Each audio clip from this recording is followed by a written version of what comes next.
আচ্ছা কোনসে আল্লাহ বড় না মানুষ বড়? ধরো গাদা, তুই কার হাতে কার জোড়া দেশ? কুড়ায় আল্লাহ আর কুড়ায় মানুষ। যেটা কবার কইছে ওইটা কন। আল্লাহ বড় না মানুষ বড়? আল্লাহ তো বড়।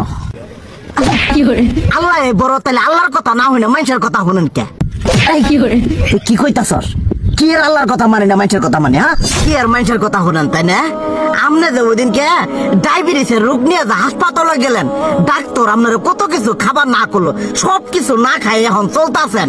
তাহলে আল্লাহ যে আপনারা কইছে যে হারাম খাবার না, সুদ খাবার না, কই আপনি তো কাম কাজ বাদ দিয়ে এলাকার আমাদের টাকা পয়সা না গায়ে খালি ওইলে দিয়েই খান, নিজেরা টেও হালাল ভাবে কামাই করেন না, ওই সুদ তো না কটা টেয়া করে লাভ আহে ওইলে দিয়ে দিয়ে চলেন আর পেটা বড় বানাইছেন।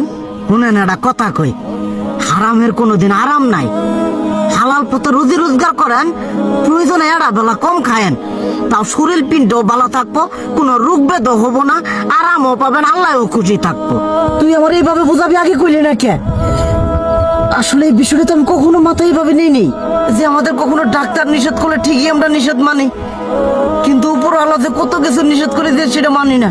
আর এই যে হারাম পথে টিয়া পয়সা কামাই করতেছেন, শরীরের মধ্যে দুনিয়া রোগ বেত হয়েছে, দেখা যাইতেছে যা টিয়া হারাম পথে কামাই করতেছেন তার তো বেশি টিয়া মনে করেন জ্বলেই যাইতেছে গা বেশি।